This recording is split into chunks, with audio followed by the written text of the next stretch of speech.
오늘은 해마다 우리 지키는 아버지 주일입니다. 한 해 동안에도 우리 아버지들 참 많이 애쓰셨습니다. 밖에서 여러 가지 힘든 일이 있으셔도 또 가정에 와서 또 잘 표현을 안 하시지요. 속으로 다 이렇게 싸기시고 그러면서 가족들을 또 부양하시느라 얼마나 또 수고가 많으셨습니까? 참 하나님께서 우리 아버지의 또 수고와 또 1년 동안의 모든 노고를 주님이 다 아십니다. 오늘 특별히 이 하루 또 하나님이 주시는 큰 위로로 또 힘을 얻으시고 또 가정 속에서 또 하나님께서 아버지에게 세워주신 그 책임과 역할을 다시 한번 깨닫고 또 가정을 아름답게 잘 세워가시는 우리 가정의 아버지들 가장 되시기를 주님의 이름으로 축복합니다. 오늘 특별히 또 하나님께서 이 말씀을 통해서 우리 아버지 주일에 또 어떤 말씀을 주실까요? 설교 제목을 저를 따라서 같이 한번 해보시겠습니다. 아버지의 위치와 책임. 다시 한번 해보실까요? 아버지의 위치와 책임. 그렇습니다. 아버지라는 그 자리와 그 존재라는 것은 그냥 결혼하고 자식을 놓고 나면은 그냥 아버지가 되는 것은 결코 아닙니다. 하나님께서 가정에 주신 아버지의 위치와 아버지의 책임이 분명히 그렇게 있습니다. 오늘 이 본문의 말씀을 우리가 함께 묵상하면서 우리 가정에 세워주신 특별히 아버지, 남편들 또 책임과 위치가 무엇인지 또 다시 한번 깨닫고 우리 아버지들이 오늘 다시 한번 그렇게 헌신하는 시간이 되기를 바라고 또 우리 모든 가족들은 여러분의 가정 속에 남편과 아버지가 이런 위치와 책임을 잘 회복할 수 있도록 우리가 진정으로 기도하고 격려하고 이렇게 도와주는 그런 헌신하는 또 이렇게 시간이 되었으면 참 좋겠습니다. 세월이 자꾸 이렇게 변해가면서 많은 것이 바뀌어지고 있는 데에 특별히 아버지의 그 가정에서의 위치와 책임이 많이 지금 무너져 내려 있고 있다라는 그런 생각이 듭니다. 아마 여러분도 아마 그것에 대해서 동의를 하실 것입니다. 그래서 재미있는 유머 중에 정말 아버지의 책임과 위치가 무너져 가고 있다라는 것을 풍자하는 그런 유머가 있습니다. 제가 한번 소개하기를 원합니다. 이거 유머입니다. 심각하게 들으시면 안 되고 응급실에 있었는데 줄줄이 여자들이 아니고 남자들이 사고를 당해서 다쳐서 얼굴에 감사들고 붕대를 감사들고 응급실로 찾아오더랍니다. 그래서 다 남자들이 줄줄이 응급실로 들어오는데 다들 보니까 왜 응급실로 찾아왔느냐, 가정에서 다 아내인데 얻어맞아서 지금 응급실로 찾아온 사람들이었답니다. 그래서 제일 먼저 40대 젊은 이 남자가 응급실에 급히 들어왔습니다. 어디 다쳤느냐? 그러니까 아내인데 맞았습니다. 그래서 의사 선생님이 물어봤답니다. 아니, 아내에게 왜 맞았습니까? 그러니까 이 40대 남편이 얘기합니다. 제 아내가 외출을 하려고 하는데 여보 어디가? 이 질문했다가 얻어맞았다. 그래서 병원에 왔습니다. 조금 있다 보니까 50대 또 남성이 또 이렇게 얼굴을 감싸들고 응급실로 급히 찾아왔습니다. 그 사람에게 물었습니다. 어떻게 하다 다치셨습니까? 제 아내에게 맞았습니다. 그래서 왜 아내에게 맞았습니까? 그러니까 이분이 얘기합니다. 아내가 외출하는데 여보 나도 같이 가다가 또 얻어맞았다는 것이지요. 그래 있다 보니까 또 조금 있으니까 60대 남성이 또 얼굴을 감싸고 왔습니다. 왜 맞았습니까? 아니 왜 다쳤습니까? 아내에게 맞았대요. 아니 60대가 되셨는데도 아내에게 맞습니까? 제가 맞았습니다. 그래서 어떻게 하다가 아내에게 맞았습니까? 60대가 얘기합니다. 아내가 외출을 해서 재미있게 잘 바깥에서 놀고 있는데 아내가 집으로 전화했더랍니다.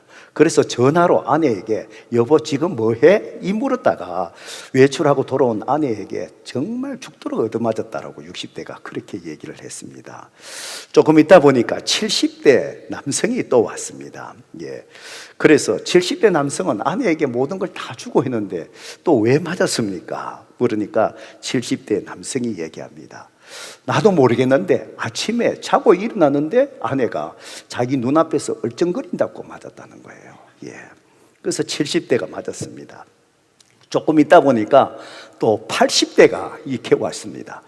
80대는 다 이제 노인이 되고 힘이 없는데 그래서 아내에게 맞아서 지금 다쳤다는 것이지요. 그래서 의사가 기가 차서 80대 어른에게 물었답니다. 아니 어르신네는 어떻게 하다가 아내에게 맞았습니까?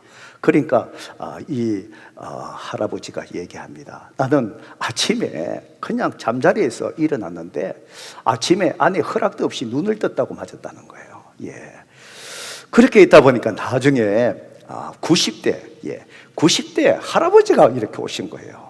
그래서 어떻게 다치셨습니까? 아내인데 맞았대요. 아니 90대가 되시는데도 어떻게 아내에게 맞으십니까? 그러니까 이 아내인데 맞았대. 그 왜 맞으셨습니까? 90대 할아버지가 얘기합니다. 아침에 잠자고 있는데 아내가 방문을 확 열고 들어오더니만은 자기를 때리면서 하는 말이 여보 당신 친구들은 모두 산에서 자고 있는데 왜 방에서 자느냐고 그렇게 해서 이제 맞았답니다. 예, 이해가 되십니까? 예, 참 누가 지어내도 참 아주 참 유머스럽게 잘 지어냈습니다.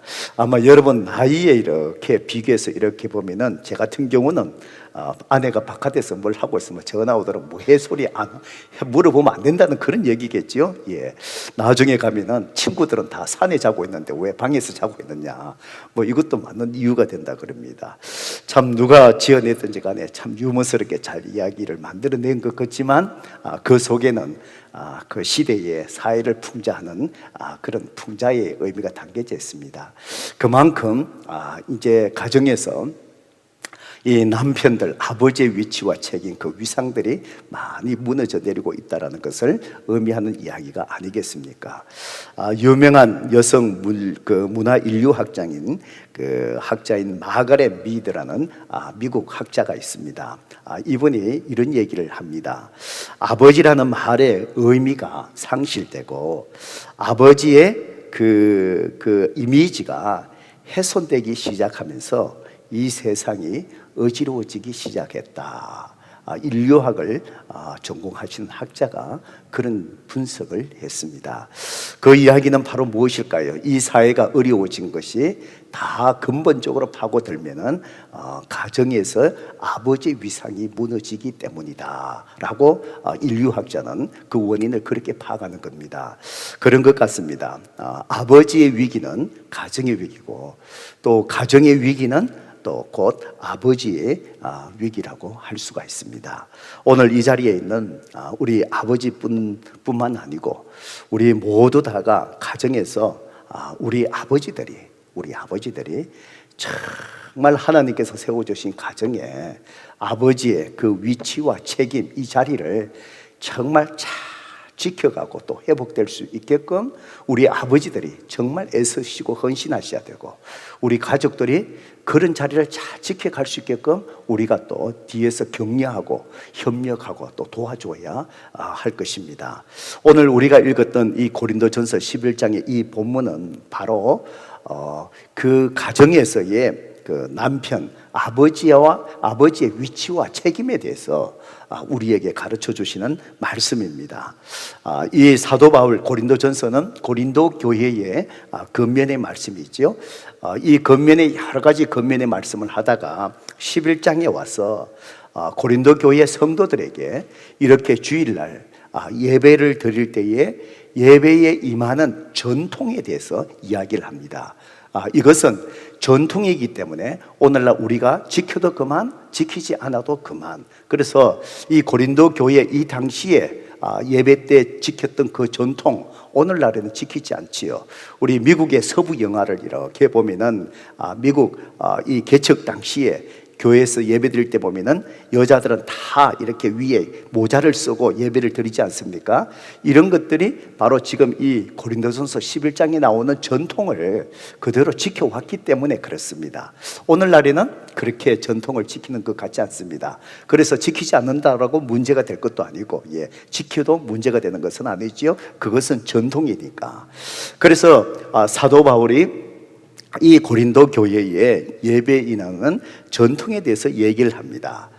여자들은 예배에 참석할 때에 반드시 머리에 수건으로 머리를 가렸습니다. 혹은 모자를 썼습니다.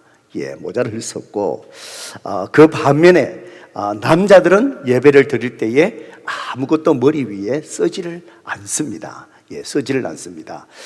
그 당시에 그것이 전통으로서 모든 성도들이 그렇게 지키고 있던데, 어떤 사람들은 고린도 교회 성도들 중에 지키질 않는 거예요.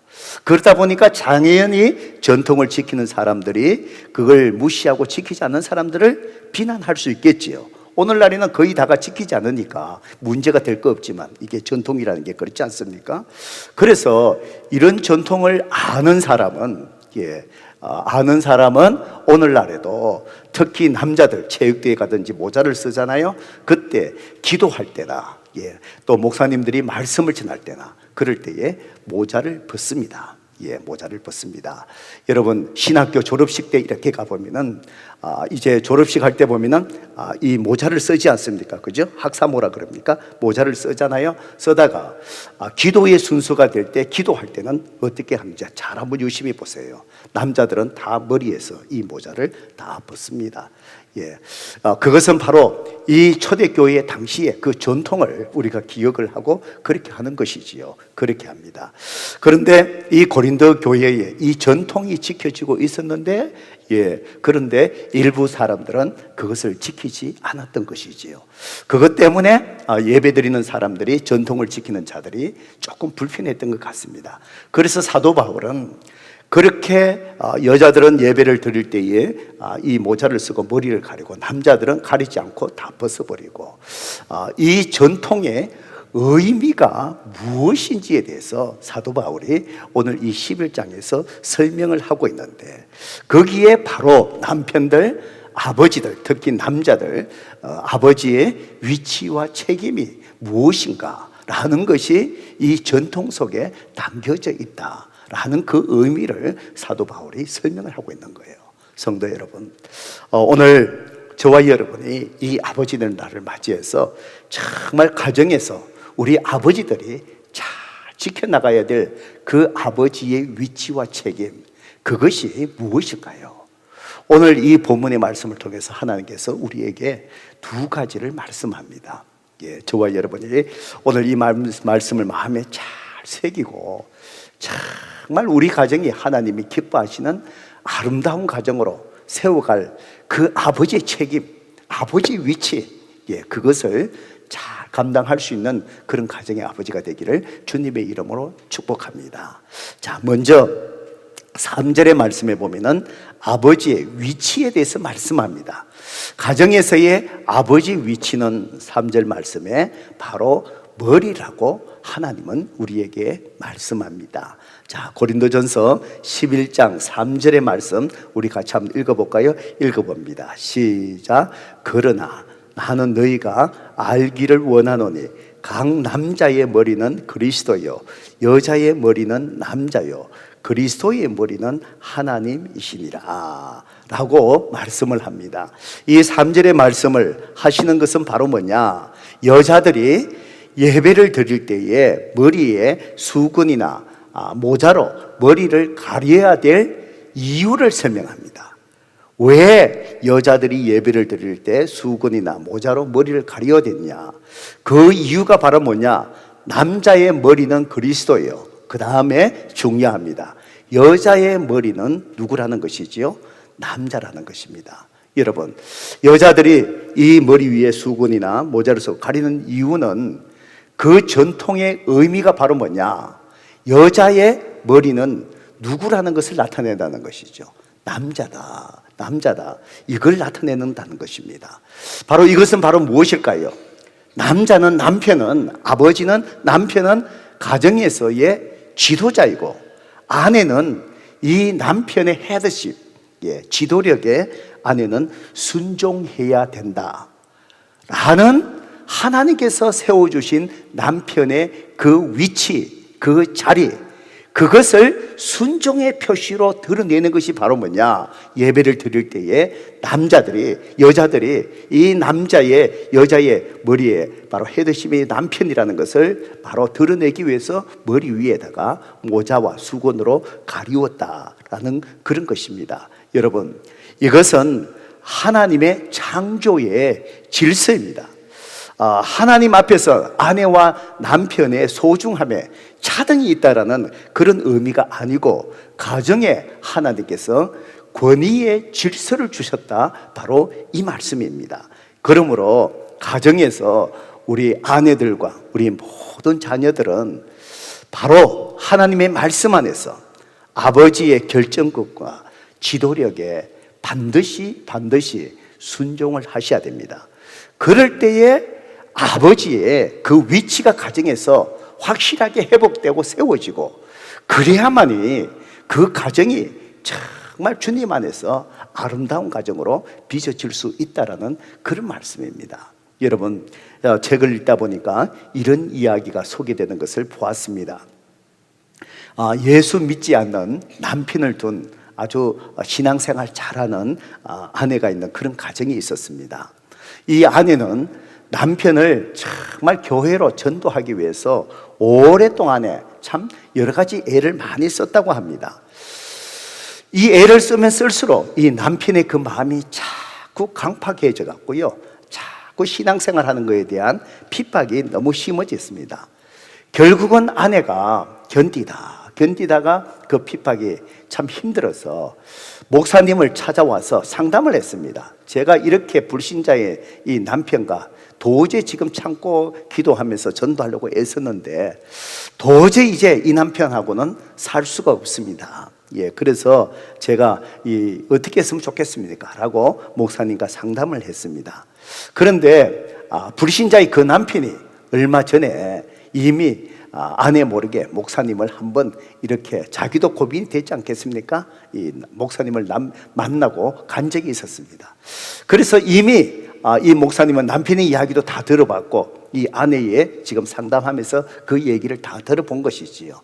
그래서 이 남편하고 정말 도저히 살 수 없다는 이 신앙인의 아내에게 목사님은 이렇게 말씀을 했습니다. 성도님, 지난 주간에 당신의 남편은 바로 성도님에게 식구들이 밖에 나가서 식사를 하자라고 2번씩이나 제안했습니다. 그런데 성도님은 부엌일 때문에, 아이들 때문에, 이것 때문에 정말 애쓰는 그 수고를 남편이 덜어주려고, 배려하려고, 그래서 일부러 밖에서 식사하자고 그렇게 제안을 해관 이 남편이 배려를 해 주었습니다. 그런데 성도님은 그 남편의 제안을 이런 지하에 거절했습니다. 그게 사실입니까? 아내가 변명을 합니다. 네, 그게 사실입니다. 하지만 그때 제가 할 일이 너무 많아서 도저히 시간을 낼 수가 없었답니다. 그래서 목사님이 아내에게 정중하게 권면을 이렇게 하셨답니다. 성도님, 가정의 문제는 지금 남편에게 있는 것이 아니라 바로 당신에게 있습니다. 당신은 아내로서 남편에게 굉장히 배반적이고 도전적이었습니다. 또 남편의 다스림에 대해서 지금 아내 된 당신은 지금 분노하고 있습니다. 앞으로 더 이상 남편에게 신앙에 대한 이야기를 절대로 말하지 마십시오.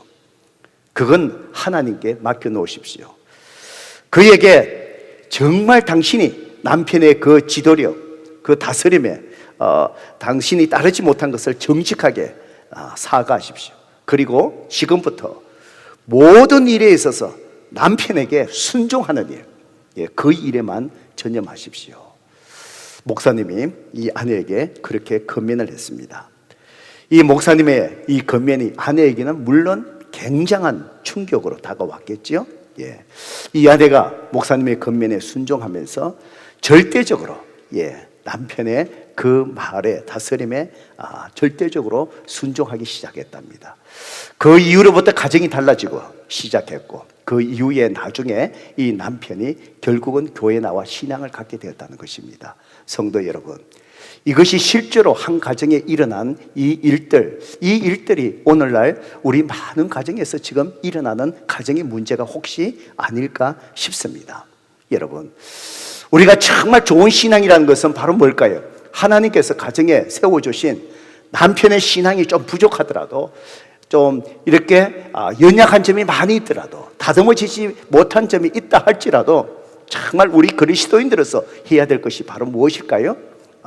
그 남편과 아버지에 대한 책임은 하나님께서 나중에 물으실 것입니다. 하나님 앞에 다 맡겨놓고, 저와 여러분이 아버지에 대해서, 남편에 대해서 해야 될 것은 바로 뭘까요?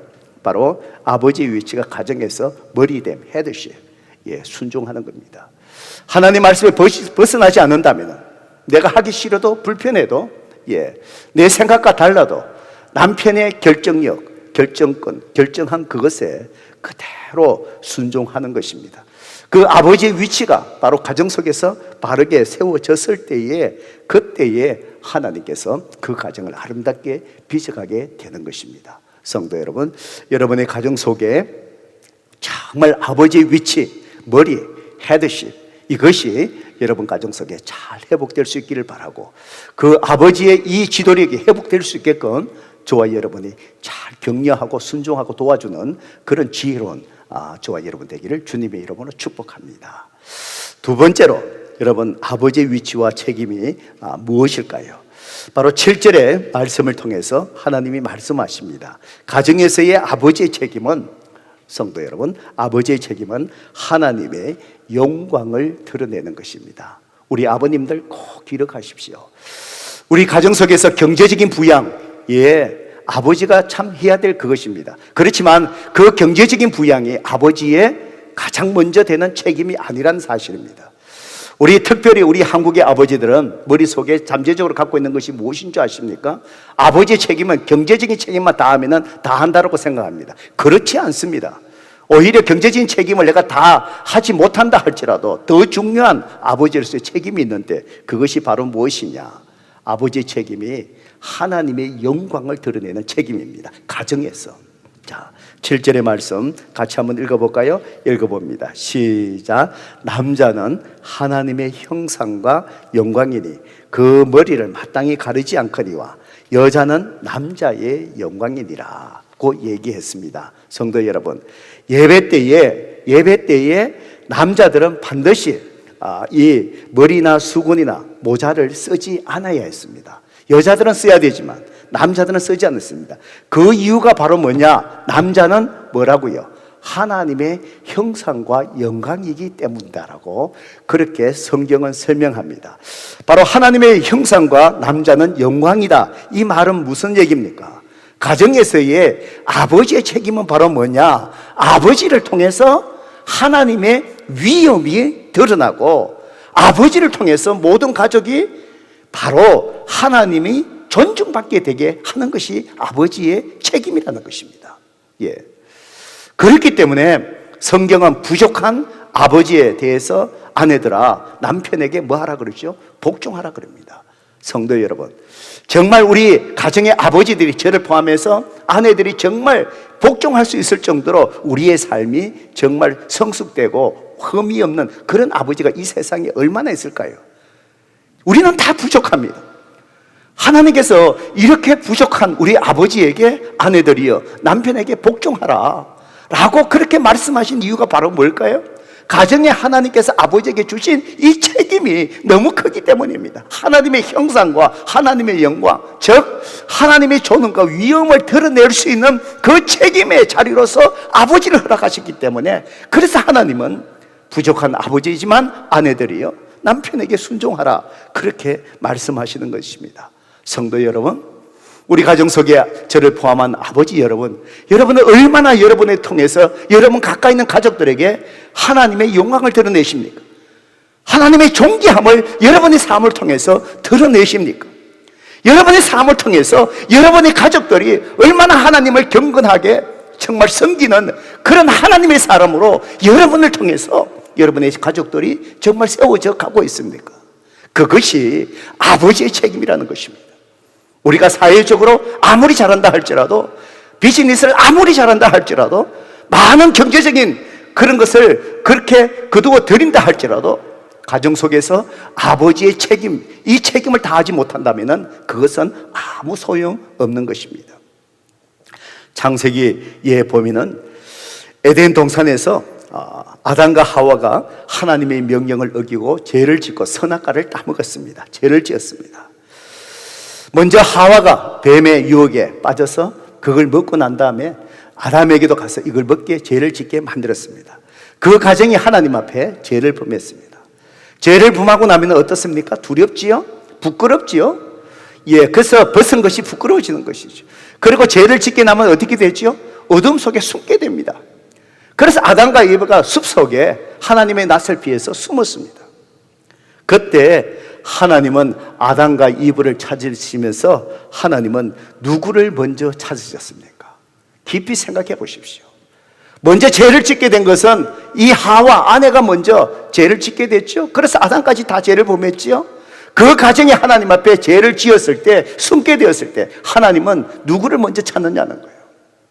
창세기 3장 9절에 보니까 여호와 하나님이 아담을 부르시면서 그에게 이르시되 네가 어디 있느냐. 하나님은 하와를 찾지 아니하시고 가정의 남편 아담을 부르신, 그 아담을 부르신 이유가 바로 뭘까요?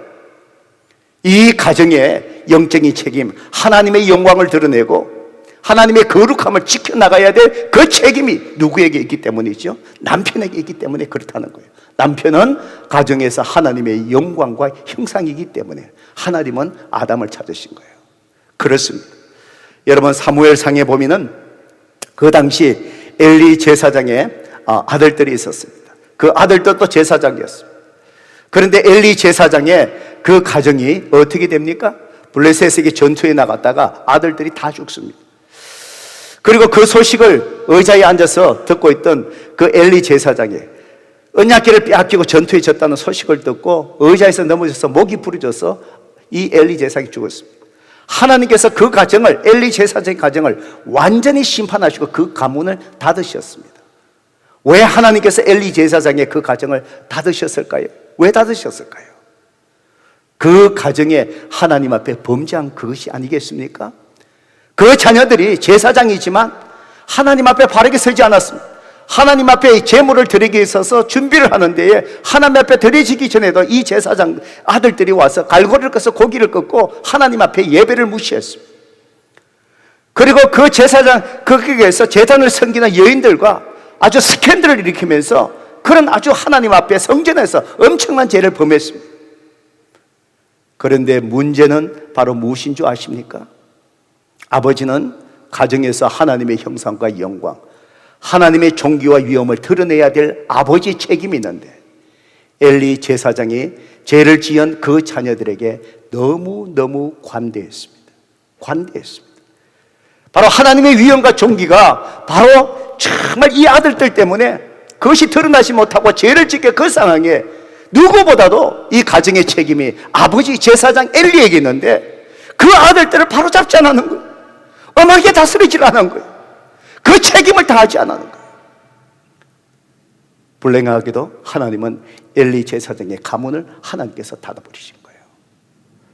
성도 여러분, 아버지의 책임과 그 위치, 그 자리가 정말 엄하다는 사실을 우리는 다시 한번 기억을 해야 됩니다. 오래전에 제가 신학교에서 목회 상담학을 공부할 때에 그 교수님께서 얘기해 주신 이야기입니다. 목회 상담학을 하시는 그 교수님들이 초교파적으로 이 교수님들이 이렇게 모여서 모임을 갖는 그런 모임이 있었답니다. 그래서 그 중에는 타 교단에는 또 여자 목사님들이 계시니까 여자 목사님도 계시고 이렇게 모임을 하는 데에 그래서 그날 모임을 시작하면서 그 목사님들 중에서 여자 목사님에게 기도를 부탁드렸답니다. 그래서 여자 목사님이 이제 기도를 하는 데에 우리가 기도를 시작하면 우리는 기도를 어떻게 하죠? 사랑의 아버지 하나님 뭐 이렇게 하잖아, 그죠? 근데 이 여자 목사님이 기도를 하시면서 하나님을 부르면서 어떻게 하느냐? 하나님 어머니 그러는 거예요. 예. 그래서 이 강의를 하신 그 목사님이 속으로 굉장히 아주 궁금해졌답니다. 아마 신학교 교수들이 모였으니까 하나님 어머니 그러니까 그래서 하나님을 성을 남성, 여성, 중성 저분은 하나님을 여성으로 보는가 신학적으로 또 그런 생각을 하고 굉장히 그분이 기도하는 동안에 이 교수님 마음에 궁금증이 많았답니다. 모임을 다 끝나고 난 다음에 이제 헤어지기 전에 가볍게 얘기 나누면서 그래서 신학교 교수님이 그 여자 목사님이 가서 그냥 정중하게 한번 물어봤답니다. 목사님, 아까 전에 기도하실 때에 하나님 어머니라고 그렇게 말씀하시던데 혹시 하나님 어머니라고 그렇게 하신 특별한 혹시 이유가 있으시냐고. 그래서 조심스럽게 이분에게 한번 물어봤답니다. 그때 여자 목사님이 그러면서 웃으면서 자기가 하나님 어머니라고 그렇게 하는 이유를 설명을 해줬답니다. 이 여자 목사님이 어릴 때 자라나면서 자기 아버지에게 정말 많은 학대를 받았답니다. 학대를 받으면서 아버지에게 자라나는데 자기는 하나님 아버지 그러면은 어릴 때 자기를 학대했던 이 아버지가 먼저 이미지가 떠오른다는 거예요. 그래서 자기는 하나님 아버지 그러면은 그 어릴 때 자기를 그렇게 괴롭히고 학대했던 그 아버지의 기억 때문에 도저히 그 우리 하나님 하늘에 계신 아버지 그 앞에 그 마음이 열리지를 않는다는 거예요. 그래서 도저히 자기 마음속에 남아있는 어릴 때 받은 아버지로 인한 그 아버지에 대한 이미지 그것 때문에 자기는 도저히 안 돼서 기도할 때마다 하나님 어머니라고 그렇게 부른다는 거예요. 여러분 무슨 말인지 여러분 아시겠습니까? 가정에서 성도 여러분 하나님께서 남편 아버지를 하나님의 형상과 영광으로 바로 두셨다라는 그 얘기가 바로 뭔지 아십니까? 가정에서의 아버지의 자리가 하나님을 대신하는 자리다 이 말입니다. 여러분의 자녀들 특별히 우리 젊은 우리 그 가정들 여러분의 어린 자녀들이 신앙교육을 하면서 그 보이지 아니하신 영이신 하나님을 어떻게 느끼고 알아간다라고 생각하십니까? 가장 하나님을 알아가는 가장 좋은 통로 중에 하나가 바로 뭔지 아세요? 하나님은 가정에 세워주신 아버지라는 것입니다. 그 육신의 아버지를 통해서 보이지 아니하시는 하나님의 그 성품을 하나님의 마음을 알아가는 거예요. 그래서 가정에서 아버지는 하나님의 형상이요 영광이다라고 성경은 그렇게 얘기하는 거예요. 하나님의 형상이 뭡니까? 하나님의 육이 없으신 분이잖아요. 하나님의 형상이 뭐지요? 하나님의 성품. 성도 여러분, 아버지의 그 책임이라는 것은 무엇이냐? 자라나는 이 아이를 통해서 하나님의 사랑이 아버지를 통해서 이 아이들이 하나님의 사랑을 느낄 수 있게 해야 돼요. 하나님의 그 거룩한 성품이 아버지의 거룩함을 통해서 이 아이들이 하나님의 거룩함을 느끼게 만들어야 돼요. 우리를 향한 하나님의 그 은혜가 가정 속에서 아버지가 자녀들에게 베푸는 은혜, 하나님의 은혜로 베푸는 그 은혜를 통해서 하나님의 은혜가 무엇인지를 이 아이들의 아버지를 통해서 배우게 된다는 것이죠. 그래서 저와 여러분의 부족한 아버지에게 남편에게 아내들이요 남편에게 복종하라. 아버지의 책임이 가정에서 하나님의 형상과 영광을 드러내는 그런 귀한 책임에 있는 존재이기 때문에 남편들에게 복종하고 그 위치를 그 자리를 높여주라는 것이죠. 성도 여러분 그렇습니다. 이 여자 목사님처럼 어릴 때 아버지에게 계속해서 학대받았죠. 영이신 하나님을 알아가는데 엄청난 지장이 생기는 거예요. 이 하나님 하나님 아버지라고 하는데 목사인 그분도 하나님 아버지라고 하는데 아버지라는 이름만 부르면은 육신의 아버지의 잘못된 이 상처, 이것 때문에 영이신 하나님의 그 은혜를 가까이 갈 수가 없는 거예요. 체험할 수가 없는 거예요. 그게 걸림돌이 되는 거예요. 아버지 여러분들, 여러분 자녀들에게 함부로 약속하지 마시기 바랍니다. 여러분 자녀들에게 약속을 했다면 무슨 일이 있어도 여러분 자녀에게 그 약속을 지켜주셔야 합니다. 왜 그런지 아십니까? 이 아이들은 육신의 아버지를 통해서 하나님을 알아가기 때문에 그 약속을 지켜주지 아니하면 바로 하나님도 우리가 기도하는 것에 대해서 하나님이 말씀하신 이 약속에 대해서도 육신의 아버지처럼 그렇게 마음대로 지키지 않는 아버지도 자기도 모르게 그런 하나님에 대한 모습이 잘못되어 들어간다는 것이죠. 그렇기 때문에 가정에서 아버지의 역할과 책임이 중요한 거예요. 자녀들에게 한 약속도 무엇이라도 지켜줄 때, 그때에 이 아이들이 하나님의 아버지를 알아갈 때에 하늘에 계신 영이신 아버지는 우리 아버지처럼 이렇게 말씀하신 것에 대해서 다 지켜주시고 응답하여 주시는 아버지, 그 하나님을 잘 알아갈 수 있게끔 그걸 아버지를 통해서 배우게 되는 것이죠. 아버지의 책임이 이렇게 귀한 것입니다. 성도 여러분, 아버지는 바로 아버지란 존재는 하나님께서 당신을 대신해서 가정에 둔 사람이 아버지란 사실을 잘 기억하셔야 됩니다. 그래서 오늘 이 말씀, 아버지의 위치는 가정에서 머리입니다. 모든 가족들이 정말 이 아버지의 다스림에 우리가 순종할 수 있기를 바랍니다. 아버지의 책임은 하나님의 영광을 드러내는 자리입니다. 하나님의 형상 그 성품을 드러내는 책임이 있는 자리입니다. 우리 아버지들은 경건한 부모가 되어서 정말 하나님의 성품을 드러내기에 부족함이 없는 하나님의 사람으로 성장하는 데에 우리 아버지들 절대로 게을려서는 안 됩니다. 날마다 내 육신을 쳐서 하나님 앞에 복종시키는 정말 하나님의 그 존엄을 드러낼 수 있는 그런 아버지로서 날마다 우리는 성장해 가야 됩니다. 그래서 모든 가족들을 하나님을 아름답게 경건하게 섬기고 하나님을 예배하고 존중하는 가정으로 이끌어 가야 될 책임이 바로 아버지에게 있습니다. 오늘 우리 모든 가정의 아버지들 그 위치와 그 책임을 잘 감당할 수 있는 그런 아버지가 되기를 주님의 이름으로 축복합니다. 우리 모든 이 자리에 있는 우리 아내 되신 분들, 우리 가족들, 여러분의 가정 속에 그런 아버지로 제대로 세우실 수 있기를 위해서 여러분은 기도하시면서 격려하시고 후원하시고 그런 아버지의 책임을 감당할 수 있게끔 옆에서 잘 기도하고 협력하는 여러분 되시기를 주님의 이름으로 축복합니다.